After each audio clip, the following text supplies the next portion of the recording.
نخش في الموضوع على طول وبدون مقدمات. انا الصراحه زهقت وتعبت وقرفت يعني. انا اليوم كله بره اجي انام ساعتين الليل، انام ساعتين الليل بتوع ربنا اللي هينامهم كل الناس يا عالم في الدنيا.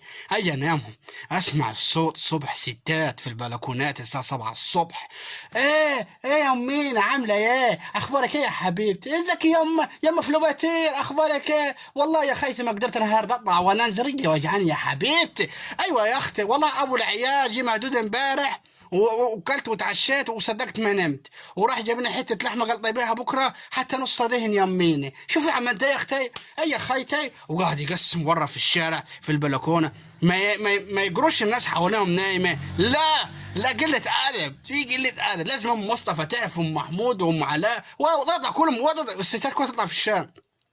الظروف بقت صعبة يا أمينة والله يا أختي. أيوة يا أم فلباتير، إزيك يا أم محمود؟ خبزت ما خبزتيش؟ في إيه؟ يا مرة ما عندك دم أنت وهي، يا مرة ما عندك دم، في إيه؟ رن عليها على الماسنجر، ما عندهاش ماسنجر، كلمها على التليفون. لازم أشرف يصحى ومحمود يصحى وكرولوس يصحى وواو يسا يصحى عشان رايحين الشغل. في إيه؟ ما تلموا نفسيكم يا إيه ده؟ 7 الصبح، 7 الصبح هتكلموا بعضكم على إيه؟ ده ناس هتقول يا صباح اللي بتاع الصبح وانتوا. ايه يا امين والله يا اختي تعبان، رجلي موجعاني يا اختي ما قادر انزل ولا اطلع، وانت عارفه الدواله والجسم كبر. والله العيال زقنا مر وحاطط الغسال في الغساله وقادراش يا اختي يا ضنايا يا حبيبتي. في ايه ما عندك دم انت؟ ما تلموا نفسيكم، رن عليها فايبر ولا واتساب ولا انستجرام ولا يا زفت. في ايه؟ لازم ساعة الصبحية تصحوا كلهم شيروا الفيديو عشان الستات اللي عندها دم وتخش في الصبح في البلكونة تخش وخلي عندها دم. رن عليه اشحن لك انا كارتي ب 10 يا حبيبتي بالليل انا وجاي اديهولك واشحنهولك وبكلمها براحتك للصبح. انا ما بتقدرش تطلع من الازعاج ده كله للعمير ده كله يعني. مش لازم ام محمود ومصطفى واربع خمسه ايوه يا حبيبتي وانا نايم واتقلب يمين وشمال ايه ده يا حريم؟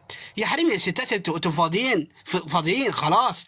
وبعدين حتى مش ستات ساعات كبيره جو، لا ده في سن 35 و40 يعني سن صغير يعني، المفروض يبقى مخ ناضج وعاقل. لا امين اي والله قدرش يا اختي. شوف يا اختي رجليها وارمه ما قدرش يا حبيبتي، وظهري كله مكسر يا ضمان. رحت للدكتور امبارح كتب لي كده علاج وبرضه العيال ما يجيبش نتيجه، مش عارفه اعمل ايه يا خيك. في ايه يا ولا ما عندك دم انت وهي؟